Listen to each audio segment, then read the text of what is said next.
Welcome, everybody, to the Raad Life, the only talk radio show that takes you along with host and age explorer Rod Gantos on his continuing journey of discovery into life's challenges, opportunities, options, and all the latest and greatest things that come with getting older. The Raad Life is brought to you this week by Your Home for a Lifetime, a company dedicated to empowering you to stay safely, independently, and comfortably in your own home. And now here is your host, Rod Gantos. Rod Gantos. Welcome, everybody. Well, we have a full house today. Oh, my goodness. Look how many people are packed And before we even got on the air, we're already like boomeranging it and twittering it and what else, God knows what else we've been doing. Okay?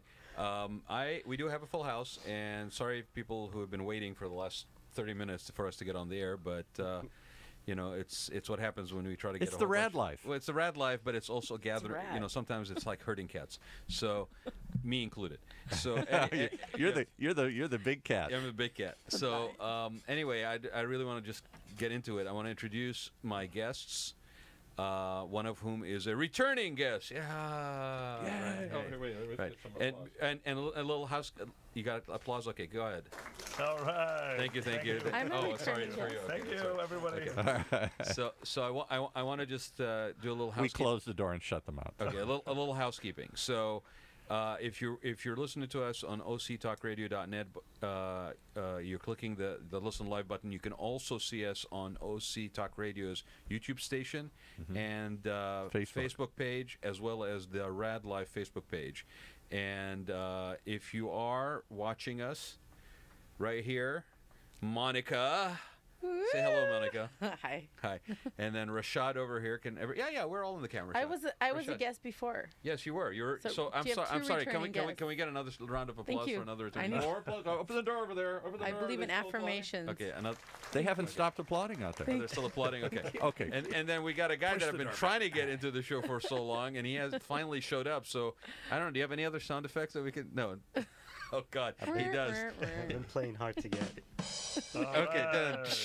Actually, he's more like drop the mic type. So, I don't know that one. Look for that. Okay, so Rashad here, who is also my partner in crime on the... was that for partner in crime? Yeah. Partner in crime on the Arab American Civic Council, an organization out of Anaheim, and we'll talk a little bit about that. And then the first round of applause went to Tarek Rishik, who is basically a friend from high school. He was a guest last week, and I enjoyed our time so much that I said, come on back. Thank you, everybody. Great to be back. And thanks, everybody, who listened and gave us good feedback. Thank you. Last week also when Tarek was here. So... primarily, I wanted to talk about a few things. We want to talk about, we touched on it a little bit last week, the DACA issue with the Dreamers, but also more so like a larger picture is things that are changing in that relation to how we deal with refugees, immigrants. This is very much part of our life. I don't think you can put your head in the sand and ignore it anymore. It's everywhere around us. We have always had refugees. We've always had legal aliens. We've always had people that have sought citizenship and moving to the United States. And California is a big draw for a lot of people, right? I thought our exchange though before the show was perfect. I said, speaking for all of my friends back in the Midwest, we don't want any of those stinking refugees anymore here. And you said... I said... Go ahead. You said, well... No, I want to know if you heard me. Go ahead. Said, well, then we should stop starting wars all over the world. We should stop starting wars, right. Peace, right? Stop using gas. That was like... And Paul immediately went into his Woodstock routine after that, right? So, but no, seriously, I mean, it's... That's really what it's all about in a nutshell. It's a consequence of our engagement or other engagements that we maybe are part of, unrest in different parts of the world, and that's always been the case in the United States. We had in California, in specifically Orange County, with the boat lift from Vietnam, right, and then we had Cambodians, right, and so the largest concentration of Vietnamese, I think, outside of Vietnam is in Orange County, right? World Relief that we work with, they actually brought 75,000 refugees in the last 35 years. But can I speak for all my white, old, aging You Midwesterners keep out speaking there? for them. First of all, no. But if you do, we're shipping you back to the Midwest. You just leave the keys to the station. And the point is that, for example, in Minneapolis, where I was born, they similarly the churches brought a huge Somali population back there. Right, and Italians and the Irish. Right. Before. But look at how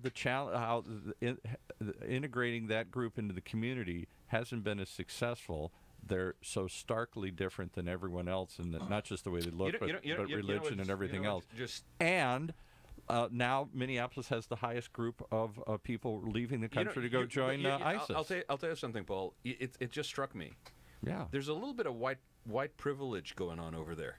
Well, yeah, right. There's a little bit of white privilege going on from Paul's side. I'm speaking, unfortunately, for the group I don't want to be allied with, but that I was born into and that voted for Donald Trump. Yeah. Go ahead, if I may interrupt, actually, there's no better place in the world for refugees than the United States. And the refugees that do come to this country assimilate more than any other country. Correct. Maybe except for the Canadians, but the Canadians... But then they're Canadians. But the Canadians actually encourage people to be different. Oh, Monica's looking at me. You're not Canadian. Really, and I completely agree with you, but I'm telling you that my friends and family back in the Midwest would violently disagree with you. They say that in Detroit has the largest Chaldean population, that refugees from Iraq. Minneapolis has the largest Somali population. Orange County has the largest Vietnamese population. And in none of those areas, there's still a large group of people that say, I'm not so sure that we should have brought them over in mass. To put in perspective, I mean, I'm comparing it to the rest of the world. Right. The rest of the world doesn't want any refugee. Is better for assimilation than the United States. And the CEO of Microsoft is Indian. Yeah. I think we're confusing like causation with correlation. I think sometimes, yes, refugees come here, but the fact that youth are disenfranchised, aren't being integrated, might have more to do with white supremacy, with being socially excluded, with their religion not respected. Right. And so then they don't have a place to call home or to belong. And belonging is a key factor of resilience. And so then they don't have the resilience to cope. And so somehow a country 3,000, 4,000 miles away is more aligned with them than where they grew up. Right. You don't see that in the DACA kids. You don't see that in places. Oh, not the DACA kids. That's a whole different story. But now I'll say on the flip they grew side, up here in a community that is. Paul, but embracing them. I'm sorry. I'm going to have to just kind of draw the line here a little bit. Yeah. Okay. All right. What the heck? This country, I understand there was a big push and that elected Trump out of the Midwest, right? Right. But you know what? There's more to this country than the Midwest. And the Midwest and the Midwest. Sorry for all your friends that are basically in Michigan that are all feeling like Minnesota, their back is up against the wall because they're being encroached on by refugees. There was a huge Lebanese population that moved in there and worked in the automobile industry years and years ago. Khalil Gibran, okay, people like that. There's a huge influx of Middle Eastern immigrants that came to this country legally, that worked in the industry, that became Tatar is a reference as far as whether you're Indian or Arab, Middle Eastern, that basically succeeded and thrived and actually contributed quite a bit to this country. So if you're a white feeling treaded upon Midwesterner that is looking at your life somehow being impacted by all these people, my question to you is, what have you done to contribute? Yeah, but in Paul's defense, I'm sorry, I'm just a little bit in Paul's against the defense, wall. Paul was not saying that that's how he feels. That's exactly. what he's saying that with his family. No, I'm embarrassed. I'm embarrassed because by they're not knowledgeable enough. I mean, one of the most influential technology person in this country is of Syrian descent. Exactly. Steve Jobs. Yep. Elon Musk is from South Africa. He created Tesla, and he's changing the whole. The guys that started Google and the guys. The World War II was won by Jewish Germans, and they're all immigrants from Germany. Yeah. They're all. I mean, immigrants. We're is what all built the immigrants. That's the of this point. country. All of us can only trace us back 2, 3, 4 generations. We all came from somewhere, other than the handful of Native Americans that were here that we pushed out. The majority of this country, a vast majority of it, was brought here. And I argue that we've lost sight of what makes America exceptional. The fact that we can bring people from anywhere, give us your tired masses yearning to be free. But to Rod's word, you're referring to a minority in this country. Maybe you're referring to 25-30% of the country. And the majority of this country, I think, sees what we all see in this room. Yeah. So let me ask you but we put a spotlight on that minority because it's somehow controversial. And that little minority has always been there. This is not a new thing. When you had the Irish come in, the Italians before They them, hated not the in my Irish. own backyard. Yeah. The Irish, basically the next wave of people that came in, same situation. So the difference today is that we basically, and maybe it's the media, maybe it's the 24/7 cycle, but we basically highlight the minority reaction to immigrants, and we somehow label that as the norm, But when it is not. They are the minority, but what it is, they also are the dominant narrative, though. Yes. And so they are the minority, but they own the media, they own the narrative. And so, like, I'll give you a quick example. My daughter was out with two friends of hers. We were out in LA, and one friend is Japanese. And these are 6-year-olds, 7-year-olds. And her Japanese friends were talking about going to Japanese school on Saturdays. And my daughter just finished Romanian school. And so then her American friend, a white American friend, said, "Oh, man, I wish we had American school." And I looked at her and I said, You do. every day we all go to we all American go to school. American school. You like, what history, what language, what culture are you teaching in American school? So where does that come from, Monica? Where did, It's where just did the that child blindness. basically get that Yeah, from? well, it's just the blindness to seeing that there is a dominant. You don't see what is right in front of you, right? You don't see the forest for the trees. And so she didn't see that all of this is American, and somebody has to pay extra to go, or a whole week of your summer to go to Romanian school to get a little bit of your culture. But there is good news here. The trend is There is? towards more assimilation. Yes. The trend is that Wait, eventually we weren't ready yet.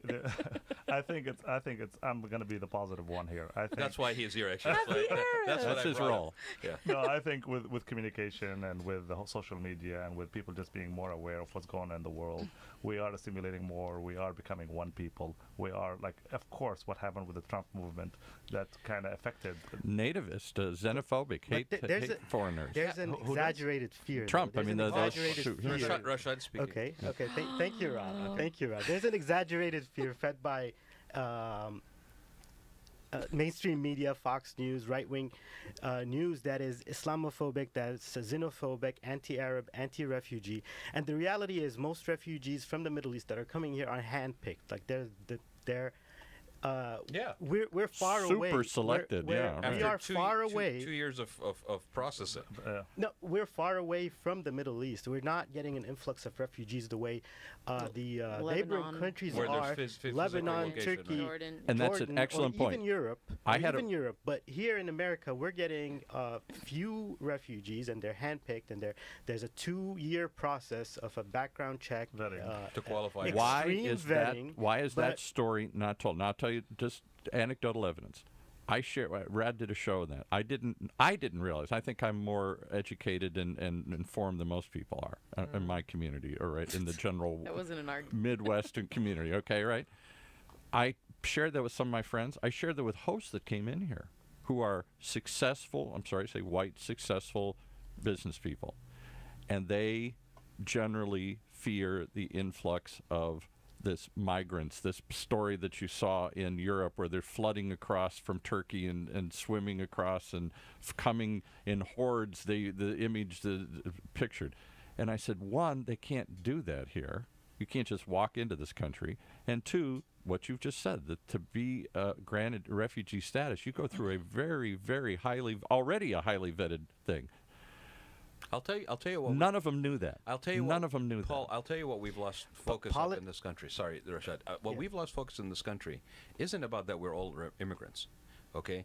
What we've lost focus in this country is, and this is really the threat, is that united we stand, divided we fall. Well, and when we sure. are self-imposing the division, we will fall.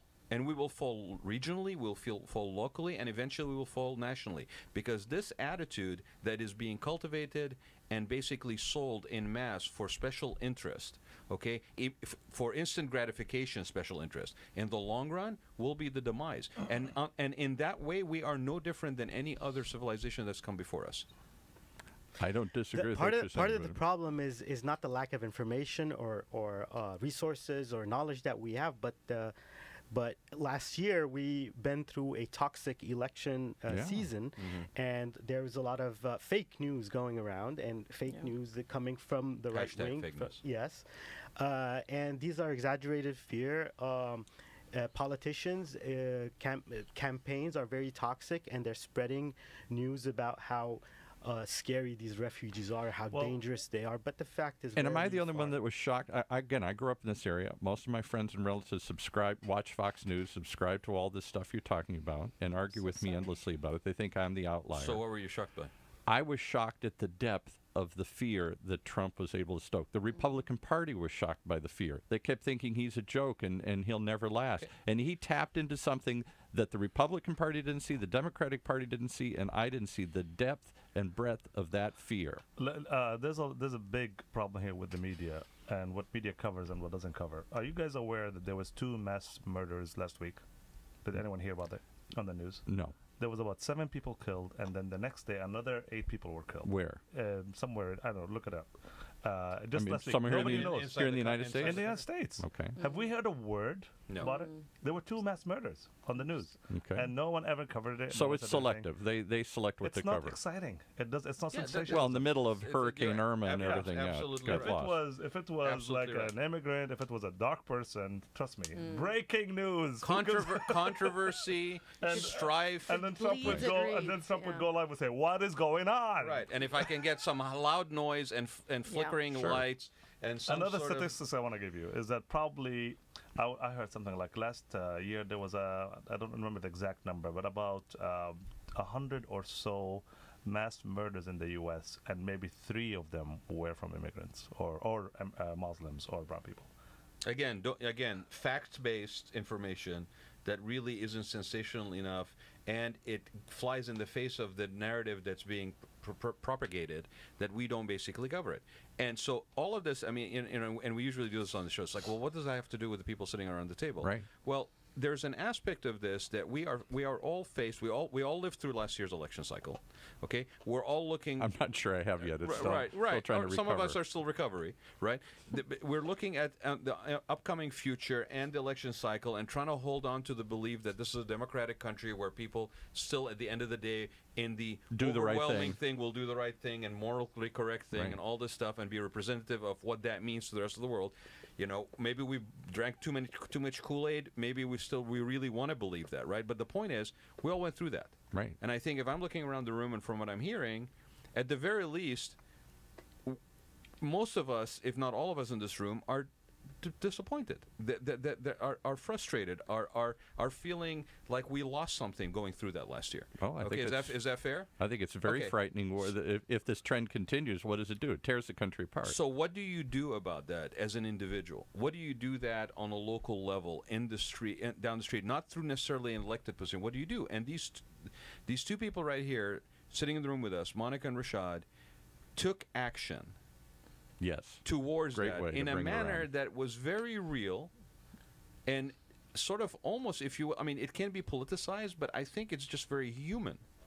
And basically, how many weeks ago was it with World Refugee Day? That was in June. So World Refugee Day in Another June, day to Tarek's point I didn't hear about. World Refugee Day, yes. I didn't hear that on Fox News. Definitely not on Fox. June 20th every year. June 20th every year. So put it on your calendar so next year you can actually know about it in advance. Okay, Paul, you included. That's an opportunity to celebrate refugees and highlight their contributions to our nation. And so what do it year round. So you didn't see that special on Fox News on. So something. So you guys launched something that day, but you guys have been working on this for a while, right? Yes. And so what is it? What is it that you launched on the 20th of June? Sounds like something. Hold it up to the camera. 20th of June for World Refugee Day. So June 20th, we for the last year and a half, we started working on the Refugees Welcome Guidebook. Let me bring it up to the camera and who closer. we are, I'm Monica from Activate Labs and Rashad from Arab American Civic Council, and we're funded by the Unitarian Universalist Service Committee. They generously saw this idea and said that this is what refugee communities need. Since then, we've presented at Refugee Summit, National Summit, and people from San Diego, from Texas. You guys got recognized, I think, right? Well, they were also very interested in partnering. You know, this is something that is covering different areas of integration for refugees, and so it's really valuable information. So Monica, go through some of the sections. Yeah, what are is the it? just the titles or some of the sections of this? Yeah. So we have 3 sections. So the first section is called basic services, and it's Such as? medical, childhood education for your children. So in the first 30 days when refugees come, they need to do a lot of things. There's actually a chart here. And what drives it being a 30-day period? It's what the basically the State Department Requirements requires. are. So Okay. they need to get their Social Security card. They need to get their housing. They need to get food stamps. They need to get their refugee money, like financial assistance. They need to get CalFresh. They need to get their kids in school. They need to register for ESL. There's So let me ask you this. Okay, so you go through this long vetting process. You make it here. You're now basically designated as a legal refugee, okay, in the United States. You are now told there's 30 days for you to accomplish all this list of things to do, right? Assuming that you speak even the language. Well, so what Right. you don't do it alone. I mean, I would say So is there? hopefully That you was don't. my question. Yeah. Is there assistance Yeah. from the State Department for you to do this? So here's a 30-day chart. It's on the second page, of course. And so the basically, the case manager. So they all come. So what happens every month or every quarter? Different refugee resettlement agents. There's 9 in the country. World Relief that we work here locally was one of them. Okay. They've actually stopped applying for this process, where they go and they all meet together in New York and they basically choose which refugees they want to resettle. Why did they stop applying for this process? The money, because they have a diversified income, and they're about, I think 19 World Relief offices had to close because there's just the travel ban. Really, there's a limited number of refugees, and so So demand and supply basically. Trump's travel ban. Trump cut the number of refugees annually to About 50. So now it's about 10,000 that are going to come this So year. that I reduced the think, number of centers yes. that are quote unquote needed. Yeah, well, I mean, you had 80,000 Right. with Obama. Now you have Obama increased it from 80 to 100,000, and Yeah. then Trump cut it in half. Okay, so as usual, though, I know that even if there are governmental services for support in situations of this nature, that there's usually a demand that way outstrips the supply or the private services, right? No, well, I think here the situation is that the case managers, we have 7 in the greater LA area, and they all resettle in Orange County and some So 7 case managers. No, 7 refugee resettlement agencies. okay, Each all right. of them have between 2 to 4, Are 5, 6. they all religiously based? Like No, IRC is International Rescue Committee is not religious. Some of them are Episcopalian, Lutheran, Catholic Charities. World Relief is evangelical. So the service, most of them are. the support service is provided through these agencies. Yeah, well, On they behalf get of paid. the State Department, basically. So they get Got it. contracts, and they say we can take Got in it. 10 this month Right. or 5, and they get a certain amount of money, and that money goes straight to the refugees, and they take a little bit over the top for their operations. Operations, right. But here's my question. Okay, these 7 agencies that you're talking about, okay, with their staff that they have, is that sufficient for the number of refugees, even at the half, cutting it in half? Do we need more do we services, need more? or- Are we understaffed? I don't know if Are it's we have more enough staff? services because they have a huge armies of volunteers. Okay. What we're talking about is either scale or depth, and so integration in a new country. There's a lot of work, trauma work, a lot of tutoring for children, soccer. There's a lot of other things that help people integrate. It's not just There's emotional, there's Yeah. psychological, there's language. And the case managers are only working with them for 30 days. After that, they're done. So after those 30 days, You're on your You're own. on your own. you're on your own. So Wow. I would just honestly, I've worked with refugees personally, like helping resettle, and God bless, I will never criticize a case manager in my life. Right. It's one of the hardest jobs in the world because people often don't flee poverty, they flee war, and so they have higher standards of living than we even have here, some of them. But after the 30 days, there's still help that they can get through service providers Yeah. and religious institutions, social So service. what prompted the need for this guidebook? Because I noticed also on the front cover that it's specifically to the Los Angeles area, right? Yeah. We'll come back around to that. But what prompted this particular tool, or the need for this particular tool? Any minutes? Okay. I think, so the original prompting is when we first came to the United States. I came as a refugee from Romania. My family, I have 11 brothers and sisters. When and was this, Monica? In 1981. Okay, And when I was, not that long the ago. fall of Ceausescu. Ceausescu was 7 years, like 8 years later, and we had no idea, how that would happen, or, that's And you came in as refugees. We came as refugees. My parents were religious activists and pastors, and Yeah. they were incarcerated and suffered a lot for having a faith in Romania. And then also they were political dissenters, which went hand in hand there. And oddly enough, probably this is under the Reagan administration, the godfather of the New Right movement here, who at one time welcomed refugees from communist countries. Yeah, so it was very politicized. But If you're from a communist country, welcome. The Jimmy Carter Family Reunification Act, 1978 Family Reunification Act was the policy that actually opened up refugee resettlement. Okay, so you get. So we came here and we had our neighbors, mostly white Americans. They welcomed us in, and it was. There's one black family, which is kind of rare for Garden Grove, but they are there and they're still there. But one family gave us my parents a list of different resources. So one had the post office and maybe some congregations and a thrift store and a grocery store. And for my parents, that was one of their most precious gifts. It was this list of resources Tools that they were given, yeah. Right, so they were able to help out, with the 11 kids, and it was just, you don't know the language. And did your parents speak English or just Romanian? Yeah, no. I mean, they Romanian. They spoke Russian. They spoke French. We spoke a lot of languages, just not English. Right. So there was a language They're very intelligent people. Just not. That's interesting because people assume I have people come in the studio and say, I'm sorry, I don't speak English that well. I say, whatever language you was raised in, you speak that better than I do. Why is this notion that English is a test of intelligence? You speak 5 other languages, you just don't happen to speak right, but English.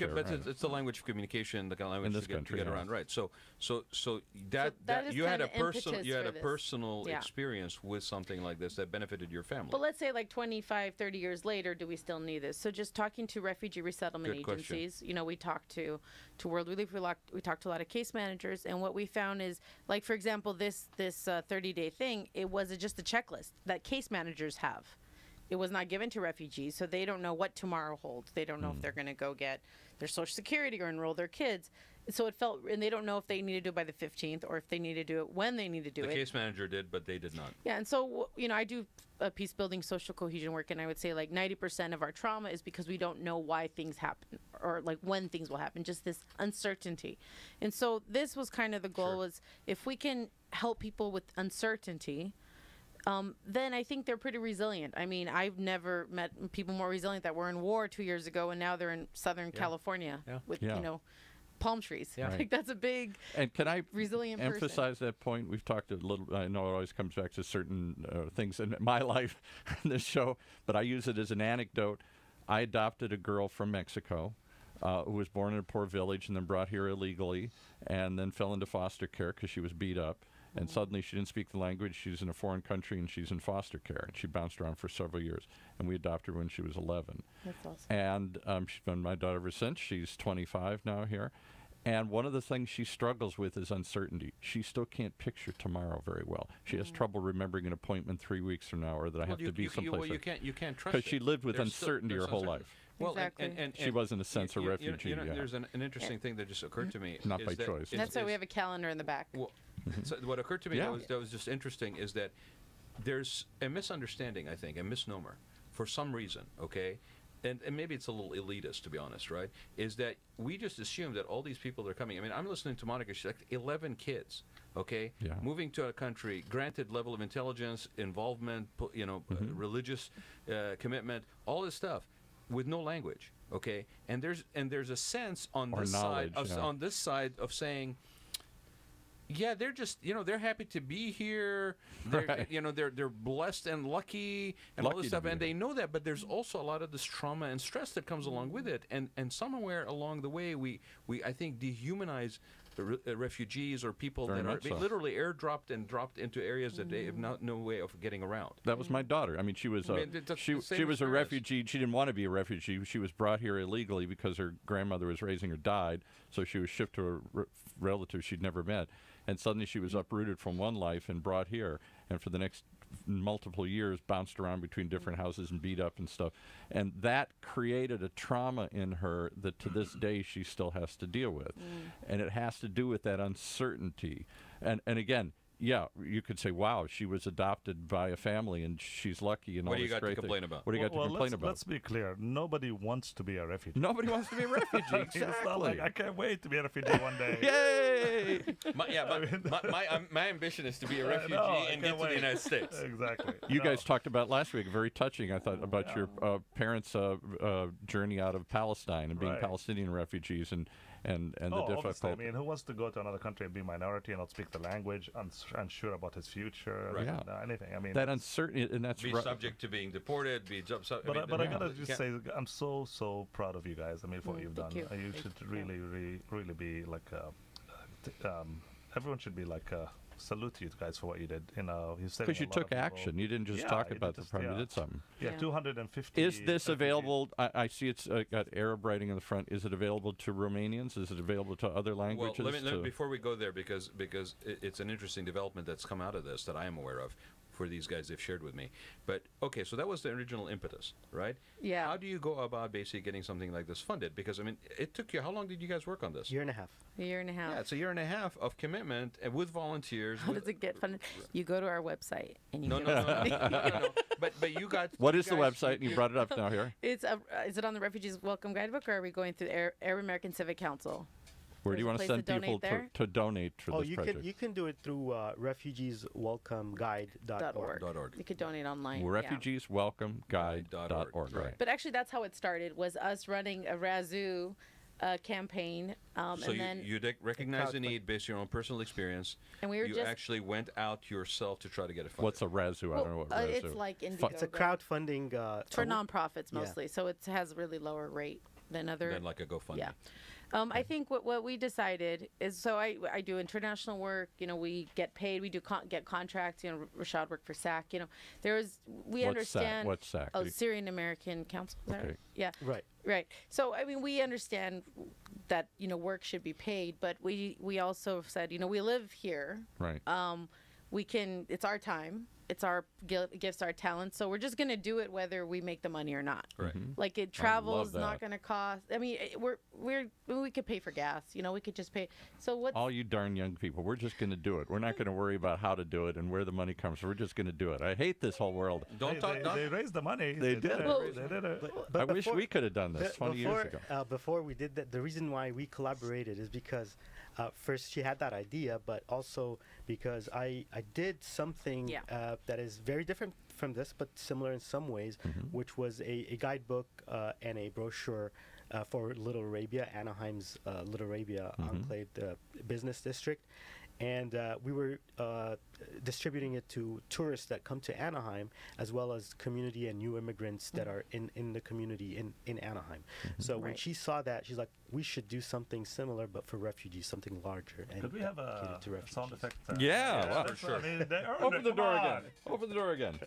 They're still applauding out there. They haven't stopped. Close the door. Too many. Close the No, door. They're coming on us. No, Tara you're absolutely right. I mean, I couldn't be prouder. I mean, the reason why I wanted to showcase this is here's something where we are inundated every day with so much bad news and things that are not working and you be feeling overwhelmed and not being able to take action to the point of where you're paralyzed and all you're doing Yes. is basically you're in a depressed state in the corner rocking to try to find a happy Yes. place, Right, right? right. And then here's a situation That's where I've been since which is Trump got very elected. very current, very timely, very almost controversial, and the actions of two people to initiate this Just do it. and it drew other people, drew other resources, but here we are looking at how many pages is this thing, roughly? Like I know because I. And what kind of funding like did you 100. raise through these about crowdfunding? 100 pages. 120. 120 pages. And how much funding In- did you in- raise, in, roughly? in English and in Arabic. Can we tell? Do we- Oh well, so we are half funded Amazing, huh? from Okay. what we Amazing, wanted. yeah. To So what was to your be goal? funded. And So we estimated around 100,000 for two of us to do it for. We wanted to do it, but anyway, it's been a year and a half, 2 years almost now. and you got half of that funding already through these Yeah, so the crowdfunding Unitarian funds? Universal Service Committee. So we did on crowdfunding, and they saw us. I have a college friend actually from Brandeis that saw it, and she's like, "Oh, this is interesting." So she brought it to her board at the Unitarian Universal Service Committee, Wow. and they really saw an opportunity, and so really they gave us wings. I would say that they seeded a lot of it to become a reality because it could have been, for free we would have probably taken 5 years easily because it's just. It's No, you guys are the real heroes. I just gotta say. I agree. I had a chance to go over the actual Oh. book. sent him the link. sent it to oh me. awesome, yeah. And the way it just like gives you clarity when you walk in and the housing available, and then the way they guide you where to go. So and then Ken, you have workers come to your house. all of you guys check on have a refugee experience except me. I have it through my daughter. You through your parents or you through your life or whatever. I don't understand, and I'm going to tell you that 90% of my family and friends back in the Midwest do not We understand. don't like them, by the way. The more you talk about them, You shouldn't, because they're the ones that don't want any of you here. I'm sorry. You know what I'm trying to get is he doesn't like them. well, Oh, I don't like them. So I he know. keeps I'm embarrassed. I am. He's embarrassed by them. I do, but I'm telling you, I don't understand enough, and I know the rest of this group that voted for Trump doesn't understand enough. Not just about the vetting that goes into it. We've talked about that to become a refugee, Right. but the experience that happens. For example, okay, once you are given refugee status, which is a legal status, are you a citizen of the United States? No. Yeah, of course. No, you get in. Yeah, no, you get in. It's 5 years. Into the process. So you become. It's a 5-year process. Okay, I didn't know But you that. get a Green green card. card. You get a green card the first. I mean, Yeah. that's what you get a green. And what would Social keep Security you from number. completing it? I mean, do you have to have a good? You can't be a criminal, obviously, in that period, I suppose, or something. There must be ways that you can lose that refugee status in that 5-year period, or no? Once you're granted it, Oh, I mean, if If you're you're a a felon, felon- Of course, yeah, of if you're a course. felon, I don't know. you could be deported. If We you have get, family members deported back to If Romania. you get 2 DUIs, you're out of Yeah. here. Okay. Well, Yeah, I mean, yeah, I don't know. I mean, no, is no, it but that simple? no, but Yeah. it's a good question because the assumption is that you have a green card, you're guaranteed citizenship. Yeah. No. Okay, or if you have a green card, or that you're immediately a citizen, you're not. I mean, everybody gone through this process in the room? Yes. Pretty much everybody. We're is all naturalized. No, naturalized citizens. Right. And And I don't know what it means right, to so- be a naturalized citizen. I was Right. born Yeah. here. Yeah. Exactly. So enough with the white privilege. Okay. No, Right. but I'm He's trying not to having understand. white privilege. He's actually being No, sincere. No. I really don't yeah, understand. He's a little rough on you. Yeah, no, he's. He is the average Joe listening. No, that I- needs our input. But I think Exactly. Paul's. I just wanted to say one thing. I Exactly. think Paul's experience is actually really valuable because what he did Sure. through his adoption of his daughter, he got skin in Right. the game. Yeah. And I think that's the answer Exactly. to America is getting skin in the game. Like, how close are we to But- the pain? Amen. I had a reason why I was building it up this way. Okay. No, I'll tell you why. Because Paul constantly makes reference to the Midwest, right? Do you know that my uncle, who was a kidney specialist, okay, came to the United States in 1965 or 1964, okay, lived in Chicago, has done nothing but be in Chicago, taught in Northwestern, had businesses there. My other uncle, his twin, has been there for 30 years, and I have aunts, my grandparents, all of that stuff, okay? I spend a ton of time in the Midwest, okay? I don't know what neighborhood you're talking about, because the Midwest that I know is actually extremely warm. Now, if you want to talk about the human fear factor of things that you do not understand and you do not know, that is something that I think is universal, and that is something we can do something about. Rod, what you witness, what I witness as outsiders, is not the same as him hearing Yes. it straight from My his family point and is friends. this. My point Right. is this. We are perpetuating the same stuff that is part of the problem, which is that we are painting with wide brushes That is true. swatches of people. But I'm trying to and get you- saying these people are not sensitive. These people. Do I'm not trying to get you to understand this. understand, No, though, he's that just showing otherwise. you that there's another side. And here's the dilemma. I'll go one deeper. Okay, Well, we I'm. made it a demographic and we regionalized it, and that's my point. Right. Is this is not a right. By the way, it's the But same. they did elect Trump. You know, they did rise Other up. people did too down the street, dude. I know, but they pushed him over. That is And- true. and By the that's way, where I went to school also in the Midwest. I went to school in Illinois. Did you? Peoria, Illinois. I don't know if Peoria, that's- that's yes. the Yeah. that's the That's- Midwest, You know, baby. That's the as- hub of all immigrants. Actually. Well, and in Peoria, no, I didn't yeah, no. actually. I didn't get any. I didn't, as you said. That's all right. You just leave it on the ground. I So- didn't see any. Oh, that's your phone. So, all right, but let me just flesh That's that what I out a was little trying- bit. That's what I was trying to say. Because your assumption is that these people who voted for Trump are crazies, okay, and that the majority of people don't think like they do, I think they're racist. and they're racist and everything. And okay, and I'm going to tell you. Rational. Well, here we go. We're painting them all in a brush. Okay, No, but- No, a lot of them are. but not all of them. Racism is a human condition, guys. Yeah, the degree of racism is what. Right. what Well, we talked So about. here's what yesterday. shocks me. The reality is there are a lot of immigrants affected by Yeah. Trump's policies that voted for Trump too. That's right. Yes. And So there's here, a lot of within the groups of the people that are supposedly discriminated upon against are Exactly. racist within their own group. oh sure. Okay, here's a fact for you. I think we're all racist. Yes. You know, Every we are. human We being are. has- Yes. That is my Everybody's point. ra- You all start from that point. What But you you wanna- consciously decide to behave like, that's what you have control But of. here's what you don't understand unless you grew up where I grew up. See, I is told you we were I gonna talk thought about these were spirituality and awareness. I thought these were good people. They're religious people.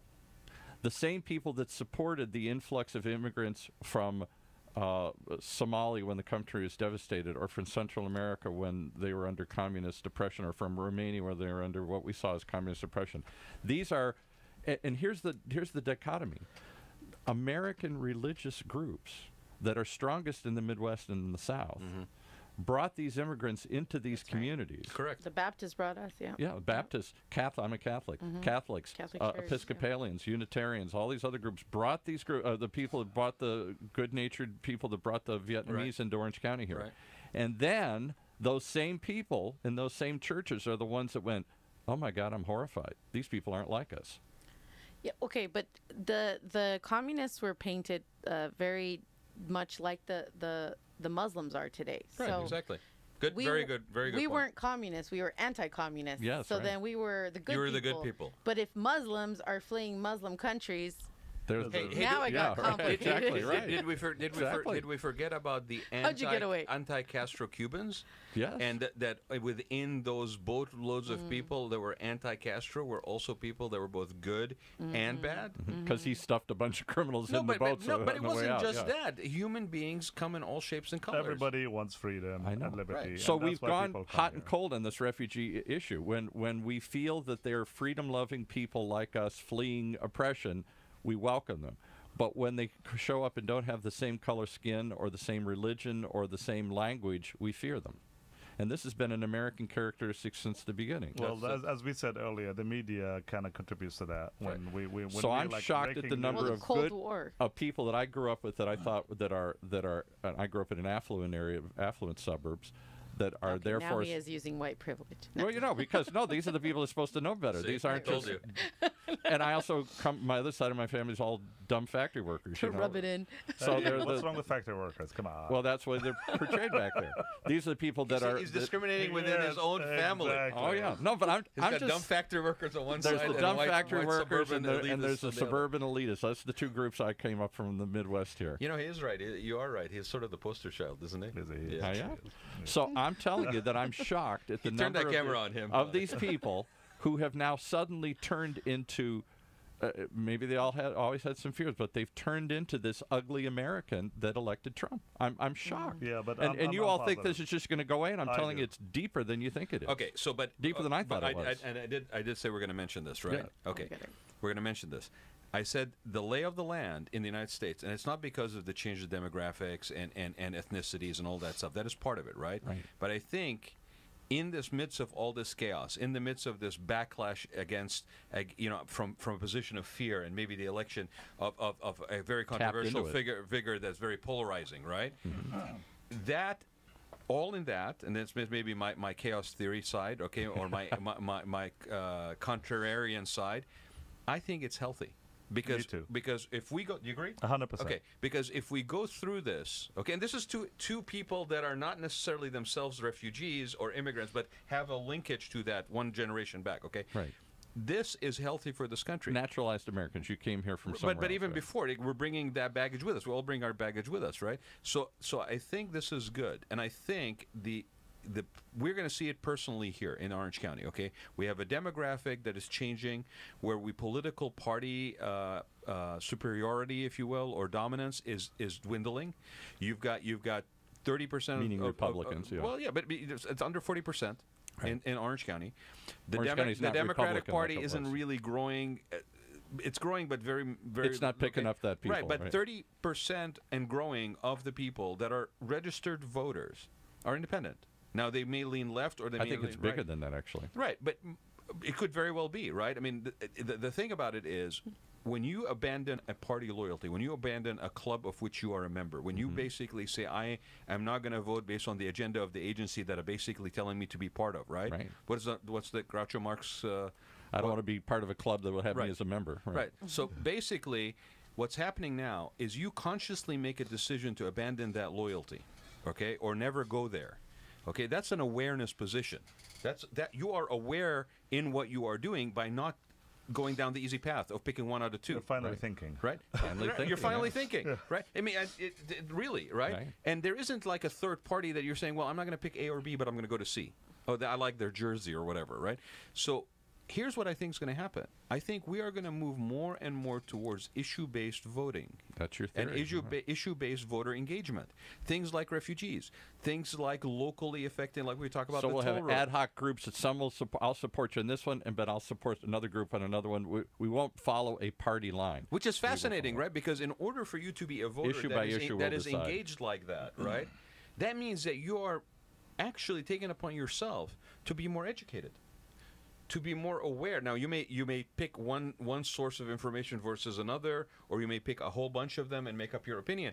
But what's happening is, to Tare's point, is you are finally thinking and engaging at that level. And that is a good thing. And that is the promise and the potential of America, that what unites us, I say this over and over again, is not the color of our skin or the religion or the tribe or the country we come from or the language we speak. All the things that unite people in other parts of the world. What unites us is supposed to be an idea. And the idea is threefold: freedom, equality, and opportunity. You agree on those three things, you're part of the club. Right. You're an American. Right. And that is that's the country was founded on. I don't know if they quite realized how many people would come to take advantage and join that club around the world. I don't know if the founding fathers really thought it would be anything but a white Christian nation. I would say how many people would come and celebrate that, not come and take advantage. Not advantage. Join the club. We draw people from around the world. Yeah, but I think we also mentioned that briefly before the interview here. Is that there's a core principle, and I'm going to get into lobbying and everything. Go ahead. I think there is the root of all evil. Lobbying. Lobbying. Yeah. Money. Lobbying. And let's be clear. What does lobbying define? Lobbying. Let's define lobbying, right? Okay, it's lobbying in other countries around the world. Yeah, people are seeing you waving on that. Okay. Lobbying around the world is considered bribery.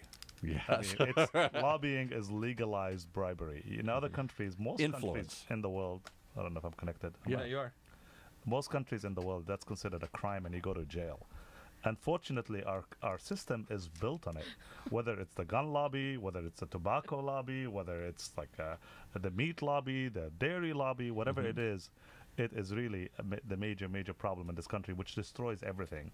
Where basically what I want to do as a representative is what's good for my money source and not what's good for my constituents. Exactly. I don't know if you guys noticed, but most representatives around the country get 90% of their funding from special interests and not from their constituents. So whatever you care about or whatever you care or I care, it's not important to them. And that was the point I was trying to make Raad offline. Right, you're being advertised to and you're being marketed to. Okay, so Raad's point that he wants to always get into is this: Orange County is changing, the demographics changing, 30, 40, 50% of the people are not identifying with a party, and how that's going to impact things. And I arguing with Tarek saying that may not change a whole lot in the short run because the representatives we have aren't listening to us; they're listening to special But interests. again, it depends on how you define your time span, your movie, right? Is it a snapshot or is it a reel? Before we continue on this, Monica has got to leave, so say goodbye, Monica. Bye, everyone. It was awesome. I want to come back. And how do people get hold of you?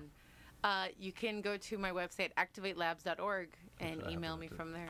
Let's take a commercial. We'll let everybody bug out, and we'll be left. Are with you it. leaving? Yeah, I'm sorry. Okay, so we're losing 2 people, but I appreciate you guys being here. Thank you. It was awesome. Super. Absolutely. Okay. Thank you so much, guys. And you guys are both, I mean, the door's open. You guys are both welcome anytime. Let's run a commercial. Okay. We'll let everybody flee. We'll let you be refugees and flee. Okay. Ouch. Imagine what it would feel like to lose everything: your job, your home, your family, your dignity. This has happened to thousands of the men, women, veterans, and young adults we serve at Working Wardrobes. What do we do to help? We provide career development services, life skills workshops, job skills training. We provide the perfect interview outfit, and we get clients placed in jobs. Call Working Wardrobes, 714-210-2460. Donate, volunteer, invest, hire. When it comes to pioneers in their respective industries, we all know the Apples, Starbucks, and Trader Joe's of the world. In the realm of recruiting, Decision Toolbox is the industry's best-kept secret, with 90% of their business from referrals and repeat customers. For over 20 years, Decision Toolbox's U.S.-based team of recruiters, sourcers, professional writers, quality personnel, and tech support has perfected a Six Sigma approach to talent management. No matter the size of the project, Decision Toolbox delivers incredible results. A cost per hire less than half of what contingency firms charge. with the winning candidate presented in an average of 14 days, all with a 12-month candidate warranty. With results like that, Decision Toolbox won't be a secret for long. Visit us at www.dtoolbox.com for more information. All right, like the refugees situation, they fled our studio here, left us alone. So you know what? I need you to stick out your hand. That was a bad joke. Wait, did you go to Catholic school? I did. Okay, where's your ruler? Stick out your hand. I'm gonna smack you. Do you have a sound effect? I'm gonna do it right here. Okay, snack. Okay, Paul, stop acting in your white privileged self and basically attacking refugees. People leave a room and you call it fleeing. Okay, Yeah, well, we're talking about refugees. I just thought that was kind of, Yes, I know it's comic relief, but this is serious stuff. This is stuff Very that serious.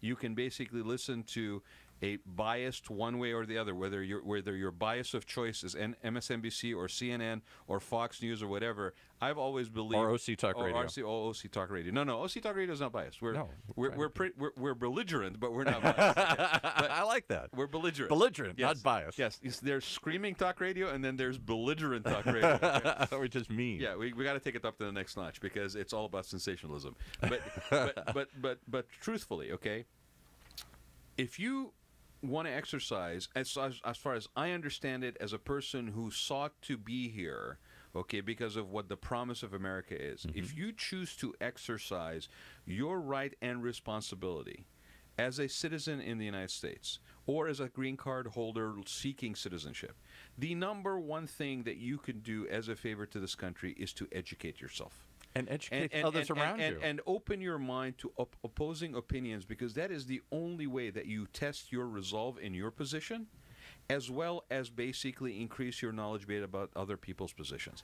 Without that, you are in a bubble. We all fall victim to this on occasion. We all get lazy. We all get too tired. We have too many things that basically draw on our time.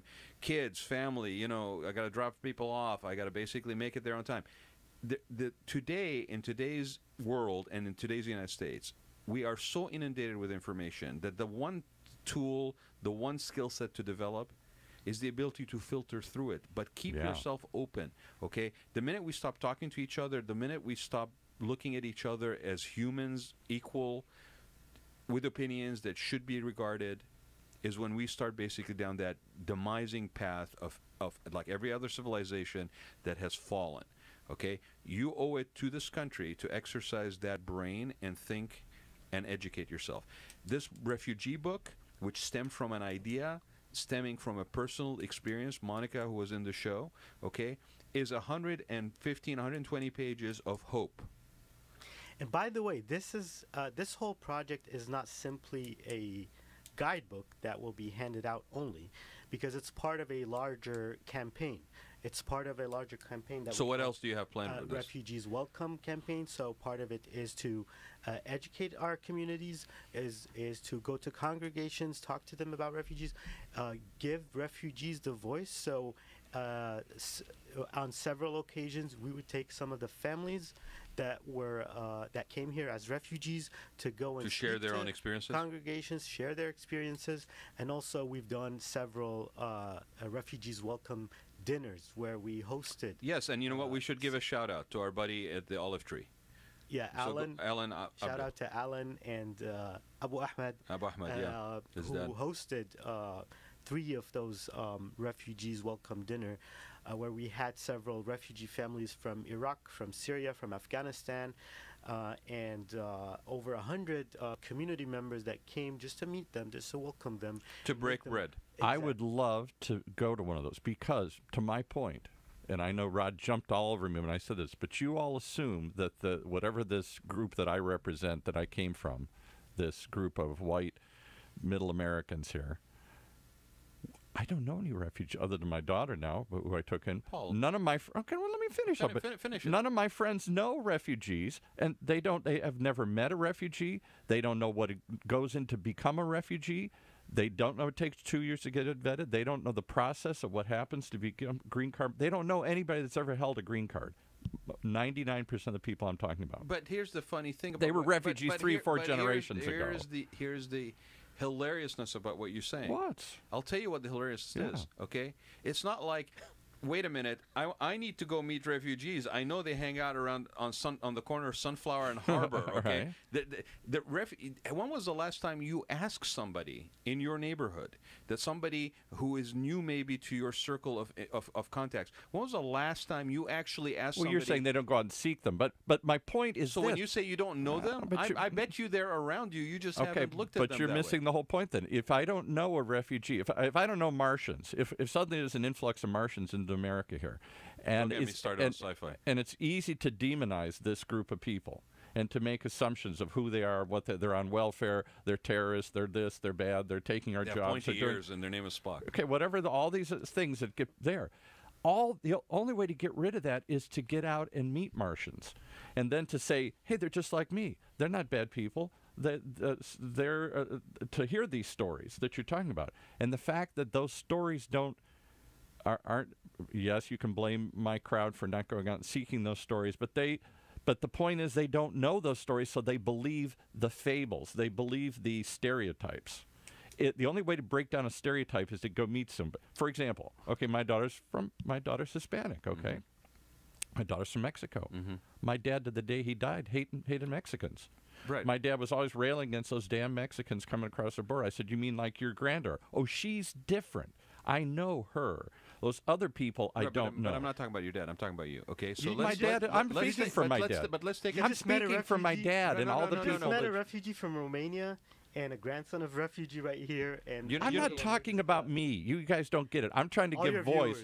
I'm trying to give voice to all the people that you don't understand out there. And I'm not talking about you who spout this crap. I'm not talking about you specifically, Paul. Yeah. Right? Okay, but let's take it one step at a time. Okay, to be honest, I don't care what happens in the Midwest.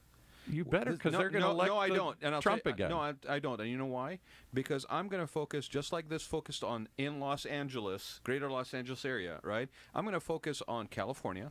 I'm going to focus on Orange County, and I'm going to focus on people that I know that are within a circle ripple effect of me, that basically could maybe gain a little bit of insight that maybe is not commonly something they seek, that they can then maybe turn around, get interested in, look into it, and then pass that on to their kids. Maybe they pass it on to their neighbors.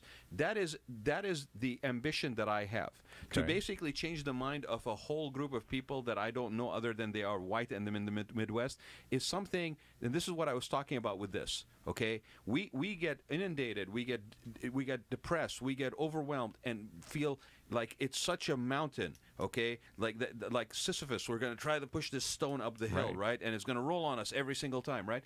Take action in your immediate surroundings. Take action in that person that's on the bus with you. Talk to the person that you're waiting at the train station for, the person that delivers your mail. I'm not even going to talk about Syrians or refugees. I mean, Rashad has more than one minority refugee experience in his culture. What's the background? So my father's family is from Palestine. Yeah. So they left forcefully in 1948. Right. My mom's side of the family are Armenian, a whole nother who survived the genocide and then moved to Lebanon. And then my mom survived the war. Left Lebanon because of the civil war that started in Lebanon. We got to get you talking more into the mic there. I was born in Saudi Arabia and moved here for school. And here's a guy that if you wanted to just look at the blanket, oh my God, tick that box, tick that box, tick that box. He must be radicalized. Yeah, he's so radicalized. He worked on putting out a refugee book that helps other human beings here. Okay, and he's naturalized citizen. But don't you see the power in what the power isn't just the book, what you guys are talking about, where even within the Arab American community, you're saying meet refugees, because you may not know who they are and what they're going through and what their story is. Imagine you take that out to the greater community, the community as a whole, meet a refugee. But that's the majority of people that are coming. The majority of people that come to these events are not Arab or Arab. Okay, so whatever you're doing, I applaud that. Push that. Meet a refugee. Take a refugee to lunch. Adopt a kid from another country. Do all these things that will then give you sensitivity to, so that you're not just spouting this stupid stereotypical stuff. I'm curious, Paul. This is genuinely curiosity, right? With the fact that you adopted somebody, your daughter, who happened to originate from Mexico, right? Okay. how much in your family dynamic do you have interaction with people that are Latino? None. Other than, through her now I do because my son-in-law and everything else. But is it just your son-in-law's family? Yeah. But you know what I'm saying? You hear what I'm saying? You live in Southern California. Everybody I know, and everybody I grew up with, and everybody I associate with, and everybody I do business with, there are very few people that don't look like me in that group. And you is, and I think that's typical. You think that's the exception. I think that's the rule. You, which is typical Americana, right. You is Heinz 57. Well, Heinz 57, European Heinz 57, not global right. Heinz 57. So what I'm saying is, can you tell the difference between a Greek and Italian? Can you tell the difference between a Sicilian from Italy that has Middle Eastern blood in them? If to some groups that are fighting, that have been fighting that fight, yes, they can tell instantly. Just as I go to Ireland and they can tell the Protestants from the Catholics, and I can't tell one from the other, but they can. But I think that's really what's fearful. That's they can. I think that's that inability to tell. Okay, because if somebody's wearing a hijab, okay, easy. Right. Okay, if somebody's wearing not a hijab, is blonde, has nice features, curvaceous, and I know I'm being sexist, right? And basically wearing jeans, right? And you don't know what heels. religion they right. are. You don't know. So that is the basis of the fear. It's the unknown, okay? It's the I don't know if the person sitting next to me is from us or them. Well, but if there is no us and them, if we see us all as us, which is what we're supposed to be, right? And if we have greater, ever since I came to California, I've met more ethnicities than I ever imagined in my life. Where I grew up in the Midwest, there were, especially in those days, it was all right. lily white looking like me, buddy. There was no black, Hispanic, Muslim, anybody. And yet, like I said to you, there's the largest concentration of Lebanese ancestry in the United States. That's changed. Is in Detroit, Michigan. In Dearborn. At the time of the automobile industry, when your dad basically was working his way through But you don't get it. They're all they don't live throughout the community. They live in Dearborn. That Arab American community has isolated itself in Dearborn. You don't find them in Bloomfield Hills. You don't find them in Birmingham. You don't find them in Farmington Hills. You don't find them anywhere else any more than you found. That's what's different about just like the Italians in the boroughs of Little Italy in New York, and the Polish in the Polish town in Chicago, and the Cubans in parts of Miami. Right. I mean, this is so. And much more back east and in the Midwest, the ethnicities whether they self-segregate or segregate because it's easier, but they segregate in the same way the blacks and whites segregated when I was growing up as a child. They don't necessarily segregate themselves. They want to build a community because that's where around what they know. So will you say there's a large Arab American? But the largest Arab American population is actually in California. They're just not concentrated in one area. Right. They're scattered all around the state with a somewhat of a concentration in Orange County, especially in Anaheim. Right. Although it's not that. Well, it's like so. For example, in Anaheim, we have a little area. My part of what I like to do is to invite people there. You just said that we should do more of those dinners to meet refugees. We do them, and what we would like to happen. Imagine if Fox News one day comes and says we want to broadcast your refugees welcome without commentary, without negative commentary. You had a city council member. We would reach a lot of people. You had a city council member, right? Come and visit. Yes. Just like this week. Yes. Yeah. Yes. Last week, a city council member visited the entire stopped by the Little Arabia. In Little Arabia. Yeah. And we even at those dinners, we had a lot of folks, a lot of influential people that came and met with the refugees. So why don't we do some shows here through this medium and say, call it, just as silly as that sounds, meet a refugee.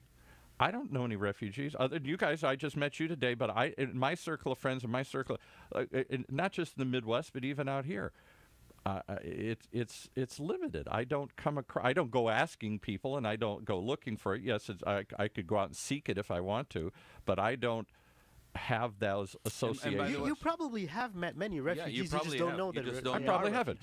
And because what I found appealing about Southern California in general is that it's all intermixed. So yes, there are people on my neighborhood I know from other countries. I guess I don't know how they came or what their story is. The guy next door from me that's Polish. I don't know if he came here as a refugee or if he just immigrated here. Last, But like for the Tara past said, few nobody, years, Garden Grove mayor was a refugee. Yeah, but like you're right. But like Tara said, nobody wakes up and says, "I want to be a refugee." But So you don't if get you- it. In the rest of the country, you really don't get this. I don't think you do. In the rest of the country, they fear refugees. They voted for Trump based on that, and they're not. That's not just going to go away. It's not just the bad narrative on Fox and everything. It tapped into something real deep and fearful. They're different. They're going to take something from us. They're going to bring bad things, whether they're Mexican refugees or Hispanic or Muslim refugees or whatever. This story has permeated American history. This isn't new. This acceptance of refugees, and we bring them here and we welcome them here. The Italians picking on the Polish. Exactly. The pre-Italians picking on the Italians. Exactly. Yeah. And so somehow we've got to break down those stereotypes of what a refugee is, because we're all refugees. So what does it tell you when this has been as much part of the American experience as the Statue of Liberty? It has. It's been the ugly flip side of it. So the irony is, right, the Statue of Liberty sits in what harbor? New York Harbor. Okay. What is the harbor? What is the city that basically is indicative in stories of coming to America and whatever of basically having that discrimination? New York. Okay. So in the harbor you have a statue that says, let in all, bring us your poor, your tired, your huddled masses yearning to be free. Okay. There's a statue. Commemorating that is the equivalent of like a monument sign telling you you're about to approach a mall, okay? Right. You're coming on the water, and there's a monument sign that's, here's the Mall of America, and here's this thing that says what is on sale, okay? And it says, come on in. And what we're looking for. We're advertising this is what we're looking for this. right? We're advertising and then for it. in the same town, culturally, historically, part of the narrative from day one has been this element. There's the Indians basically being removed because of beads, Island of Manhattan. You get as far as back as you want to go. So what is it that we can do other than feel overwhelmed and that we are just swimming in this current that can never stop? Take action on a local level, right, in a manner that is manageable, in a goal that is attainable, and build on that. I never forgot one word I read. On the flip side of this, as you guys talked about last week, and as others have talked about, we as a country have taken more refugees, I got to believe, than the rest of the whole world combined. I mean, we've formed a country out of refugees, from religious refugees, starting back at the Pilgrims and everybody else, and ethnic refugees. And on one hand, that's part of what's made America exceptional and great. We've found a way to bring people together from around the world and get them to live together, okay, and to break down these ethnic and religious and tribal barriers that exist everywhere else. When Gandhi was fighting when the Indian subcontinent broke away and was granted independence, was it going to be a Hindu nation like India, or was it going to be a Muslim nation? And it quickly turned into civil war, and that's what ended up becoming Pakistan and India, that split into two parts, and the fight that still continues to this day between those two visions. And Gandhi said, the only way to solve this is for every Hindu family to adopt a Muslim orphan, and every Muslim family to adopt a Hindu, and then you will finally start to understand who they are and integrate into the world. Ask anybody. Part of this is a different topic, but part of the reason why it's split up, not only Pakistan and India, but also Bangladesh, is the colonial power. The Interference. British, their interference and their strategy of divide and conquer. Well, clearly, it's that's only always in the been a subcontinent, but also all over the Middle East. Supposedly, Churchill said that, right, as long as we keep them divided, they'll never unite. And but here's the parallel I was going to run.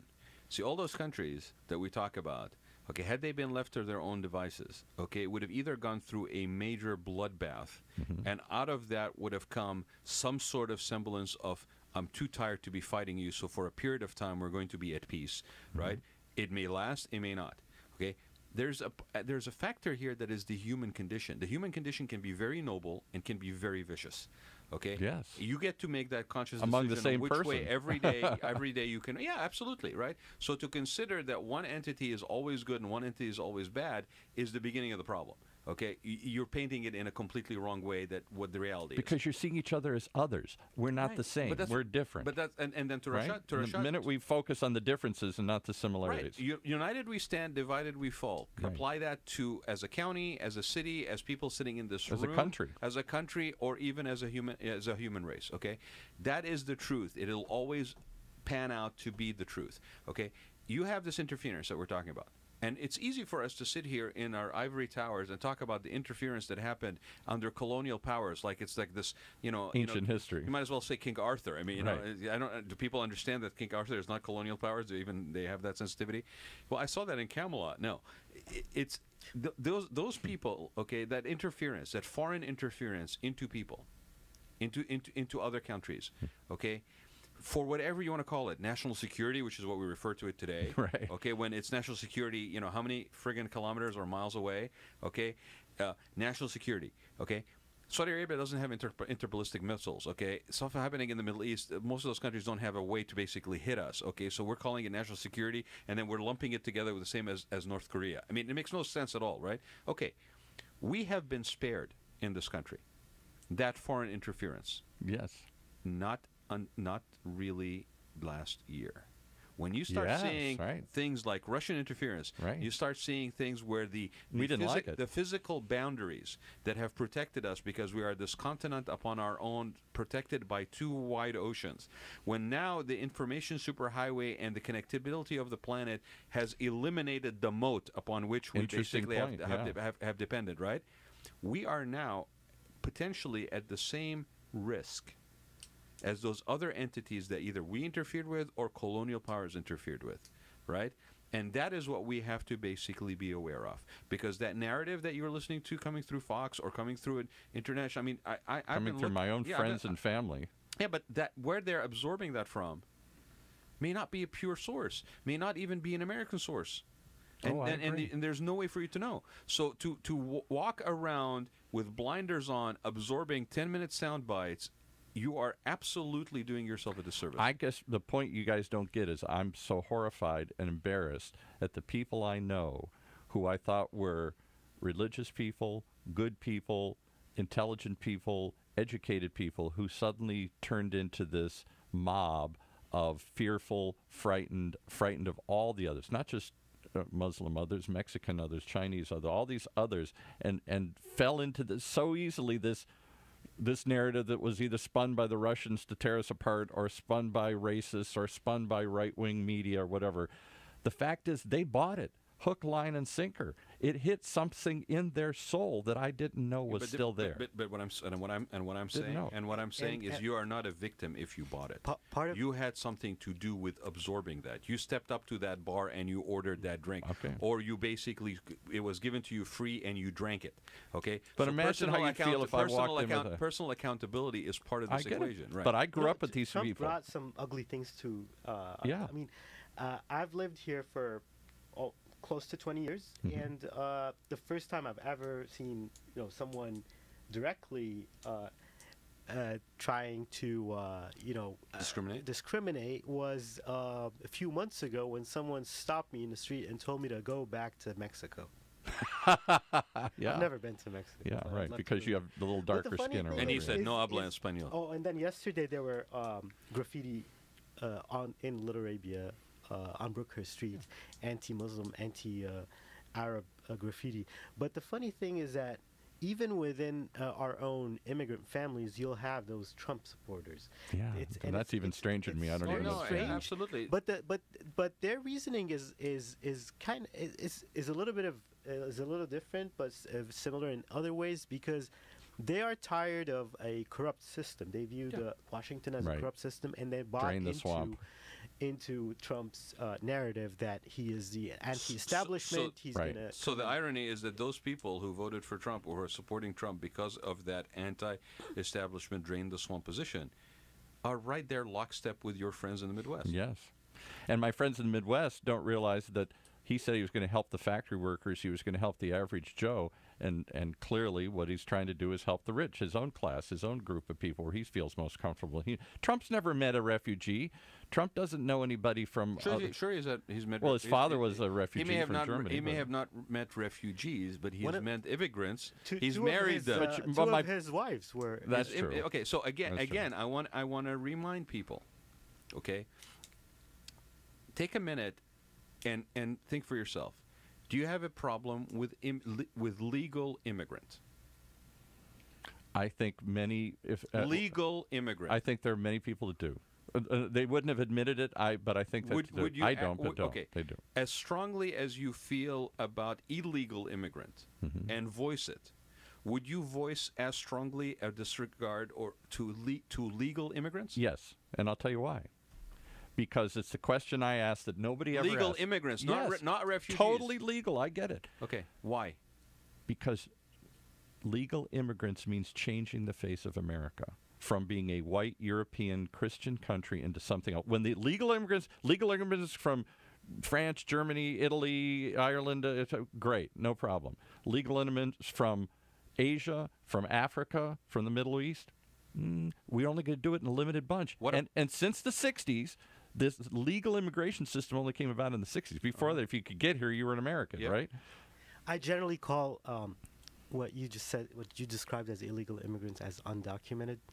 Right, but I don't want to. I'm trying to put the spotlight on the real fact is perspective they don't want different people. Last November, when I went to Standing Rock, and in North Dakota, and met tribal elders, tribes that I've never talked or met before, and now in my view, they need to give European Americans an amnesty program. Yes, we took the country. Right. This country wasn't empty when Native we came over. Americans need to give an amnesty program to white European. Yeah. So I'm hearing a little sarcasm and facetiousness. I saw there's a famous shirt of showing Geronimo and all these people, and they say, been fighting illegal immigration for 200 years. Yeah, right. But here's my point. Okay, the reason why I'm trying to differentiate this in this last statement is because most people don't break it down like that. We use labels like immigrant when we may be meaning illegal immigrant, not necessarily legal. Hold on a second, Okay. Paul. Hold on a second. Okay, it's like where you have people that are maybe total supporters of Israel, that paint everybody in the Middle East with the same brush. Okay, I'm a Christian, okay, Palestinian, that lived on the coastline of the Mediterranean, okay? I don't have the same background and similarities with someone who maybe is of a different faith, from a different area of the Middle East. So to paint everybody in that brush, because it's easier. It's easier to put everybody in that little box. I don't have to exercise my mental acuity to basically think beyond that simplicity, right? The same thing applies with immigrants. Okay, the same thing applies with refugees. Nobody wakes up. Okay, nobody wakes up and says, "Hey, I think I'll be a refugee today." But the backlash group that Trump represents, I think, my opinion, they're saying they want to just stop illegal immigration. I think they want to stop all immigration. I really do. I think they want to restrict it. They want to put up walls. They want to put quotas on it. They want to cut it in half. They want to shrink it down because here's the question, and I ask this. It's never going to happen, by the way. Can America still be America if it's not majority white, if it's not majority Christian? Yes. I say yes. Most of my friends would make a funny face and go, well, we never thought of that. It can't be true. It's a majority white Christian nation. So then everybody in that group that supported Trump that doesn't happen to be Christian, and we talked about people that were even Middle Eastern. There's some, yeah. Wait, hold on. What do you mean some? The majority of Trump's followers did you look at the people Did you look I at the described. stage where he basically had a whole, a It's whole all white, rainbow old coalition of colors because it was what needed to be shown in the visuals? Yeah, but you look at the crowd, it's 99% white guys. But here's the thing, okay? What's the birth rate with white Americans? Tiny. Okay. We're so how are you going to sustain this country? We're not. Exactly. It's a mute point. We could sit here and talk for 20 years about this, and it's a mute point. But that's the fear. Soon our state of California will become. It's a majority. That's majority the fear that you're fighting against. So one group that thought this was their country and they were forever in power are now being pushed out. So I got a newsflash for you. Instead of basically picking on immigrants and refugees, just go have babies. How are they being pushed out? They're pushed out of power. Pushed out of power. Because other people have moved into the neighborhood. So what do you call it, Paul? What do you call it? Okay, when in a democratic society, a minority of people, okay, that are basically not reproducing, okay, exercise overwhelming power over the majority. Is that still a democracy? That's the question you need to ask yourself. Of post-imperialism, or whatever you want to think of it as. It's the dying gasp of a group of people. And you know what happened to imperialists? For the same exact dynamics, same reason fell we're apart. Right, Imperial England held sway over the whole world. If you talk to some Brits right now, and they'll basically say, "We still have a kingdom. Yeah, we still have an empire." Right. And I'm like, "Where is exactly that?" And are we a colony here? And are we a colony here? Are we still a colony? Right. Yeah. So my point is, there's stuff to engage in that is actually productive. As far as discussions, as far as actions, doing stuff like this, which, now they're being approached by other places like San Francisco and stuff saying, hey, could you do this to our areas, our region? To where it's we would love to do this everywhere if we had the funding. Right. And let's give out that website again, Rashad. It's www.refugeeswelcomeguide.org. And people can volunteer. They can help. They look for ways of basically helping, donate. The way we did, other than donations and funding that we got for this, a lot of people helped with crowdsource. So a lot of the information was crowdsourced. People came in and started entering the information that we were seeking on a Google a document. So a lot of this information is community driven. So think how cool that is. A lot of people volunteered. How invested the community was in providing the development. And I'll tell you, the hope is when my generation dies all off of the last gasp of these white people trying to hold on to what they thought was theirs. When I look at the young people, they don't see color, they don't see race, they don't see the rapid adoption of homosexual rights in this country here.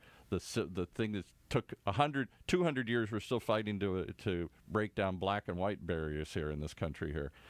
The barriers among younger people are breaking down faster than I've ever seen in my lifetime. The acceptance of the other, the integration of us all into one community. So here's what I'll tell you, and Rashad can speak for himself, but for me, as a legal immigrant, okay, I do have an issue with illegal immigration. I do have an issue with the lack of provision of a path to naturalization for people that are the dreamers. Okay? And in my mind, those two things can coexist. I can have an issue with people entering illegally. I don't have an issue with refugees that have been actually vetted being allowed in. And the two are not the same. Okay? Right. And I do believe that I am actually hopeful. I think through this discourse that we have, as long as we can continue to have this discourse with some sort of freedom, some amount of freedom of expression, okay, because that's also kind of threatened, right? Yes. Looking back at the history of the United States, I don't see this discourse and this anger and this discussion and all this, opposing points of view as being anything new. No, it's gone back. The know-nothing parties of the 1840s trying to fight the influx of Irish coming into the country. Right. All this has happened. I'm sorry if the Ku Klux Klan. I'm sorry if people thought we were more evolved. I thought we were, yeah. Right. But there's a factor called the human condition, and that is DNA and has nothing to do with awareness and evolution. I thought we were more evolved, but I guess we're going to have to fight these same fights over and over again. I will just end in saying. Do you agree with that, Rashad? I mean, I thought we were more evolved too, but then Trump got elected. So. Yeah, I think that's what shocked a lot of us. Yeah. I mean, again, as an independent, I will tell you, okay, there's enough blame to lay on all sides of this, okay, when it comes to the political situation. That's why I try to keep it at an engagement on a community level versus talking about it on the political party side of things, because everybody has a special interest. There's part of the problem was the Democratic Party. Yeah. But it's not only the election of Trump, but how people have changed, and people are less receptive of the other on the ground. Like I've never experienced this before in the past 20 years, except last year when I've seen in front of my eyes. Amen. I'm with you. But I will tell you guys both that if we really Rod doesn't want to accept that truth. No, Paul. I'll tell you what I accept as the truth. I accept the truth as that reality that because I remember I lived in the South for a couple of years. I came back here. I was here before. There is something in different parts of the country where this xenophobia, this sense of us and them worrying about it. I've been threatened by an incoming entity that I fear because I don't understand. In some parts of the country, that's a little bit closer to the surface, if not on the surface. So this thing we're talking about that manifested itself in the election of Trump, okay, is not a new phenomena. This is something that is always. But we in didn't one know it degree was or the other still. gonna be We didn't there. know it was as big and deep as it still. We thought it had gotten smaller. Yeah, because we believed didn't- our own. We drank our no own. one Kool-Aid. imagined that we would have KKK rallies at No, this day and again. age, but None of my lifetime. I grew up in the. You guys weren't here. I grew up in the other side of this debate, which was black and white. The other group of people. It's the same debate. It's just involuntarily different brought over colors. here and changed. Yes, right. And how we still Same debate. still different fighting colors. that debate. I saw that ugly reality, and I was shocked to see under Obama the rise in racial fighting and racial profiling and all these poor black kids getting shot by police and all this stuff, and the rise of all these movements, and the reaction to my friends who still think Black Lives Matter. They're offended by that movement. I said, why? I don't get it. They're not saying Black Lives Matter more. They're saying that in a society where all these kids are getting shot down, whatever they did, whether they ran or resisted or whatever, they were still unarmed and the cops killed them. Mm-hmm. I didn't think I'd live to ever see that again. And this rise of this black-white tension again here that I thought had not gone away but had subsided greatly, certainly from when I was a kid. And now it's rising back up again, and now we've got all these other fear of all these others. Minority of the country because of lack of birth rate. Sorry, simple human I got physics, it. right? Lack of birth rate is the white minority that Shrinking, that is shrinking. trying to hold on to dear life like a hanging man. You got in it. the death throes, right? Last kicks of being hung. Right. Okay, and not hung in the right way, in a good way. Okay. Basically, the only way that power is going to continue to be consolidated will end up being a form of an apartheid government.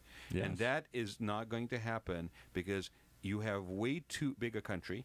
You have way too many different states and different philosophies. So I do believe in the American experiment. And I think part of this, I do too. I hate to use the cliche, but you got to break some eggs sometimes to make an omelet, right? And Right. where we're at right today is we thought we just buy our yolks already pre-refrigerated. And we realized that we actually are going to have to get our hands dirty and maybe get some I yolk thought on we were ourselves. past a lot of this stuff, Right. but we're so not. I'm sorry for you as a generation that really fought for this equality dynamic. And thought we'd to find gotten yourself beyond at the twilight of your years, at your swan years, Right. facing this and the frustration that must have. I think we continue to pay positive energy towards efforts that are closer to home, the ripple effect that you as a stone in your local pond can make, and hope to translate that to the next person and the next person. And with the onset of technology like we have it, your ability to have a positive impact wider is there. You just have to have the conscious awareness to say, this is what I will do. And clearly your guest has done that. So my applause to you as well for what you've done, the continuation of this. This country was built on refugees, and what makes us an exceptional country, I do believe in American exceptionalism. Barack Obama, despite all the critique, believed in American exceptionalism. He was the embodiment of it. Only in a country like this could a man with that kind of background, coming from a diverse immigrant background, rise to that position here. Right. The fact that we welcome people from the world and can integrate them into one tribe called Americans, no matter what they look like, where they come from, is an amazing experiment, and it's what makes us exceptional. The diversity genie has been let out of the bottle a long time ago. And it's a good thing. And it's a good thing. It's a good thing. It's not a bad thing. So click your heels, if in your ruby slippers, make 3 wishes, Yeah. okay? And actually go and embrace a refugee, open yourselves up to different experiences. That is the only way you overcome your fear of the unknown. We are all refugees. All right. Thank you, See ya. Rashad, for being here. Thanks, Paul, for letting us run over. And I want to thank Monica and Tarek for being on the show earlier. Join us, everybody, next week on Wednesday on the Raad Life. It's never a dull moment. That's for sure. Oh, let's get the music up here. That's where I'm supposed to cue the music here. I got so carried away. You have been listening to the Raad Life radio show with your host and age explorer, Rad Gantos, brought to you on the one and only octalkradio.net. Join us again next week as we continue our journey of discovery into life's challenges, opportunities, options, and all the latest and greatest things that come with getting older.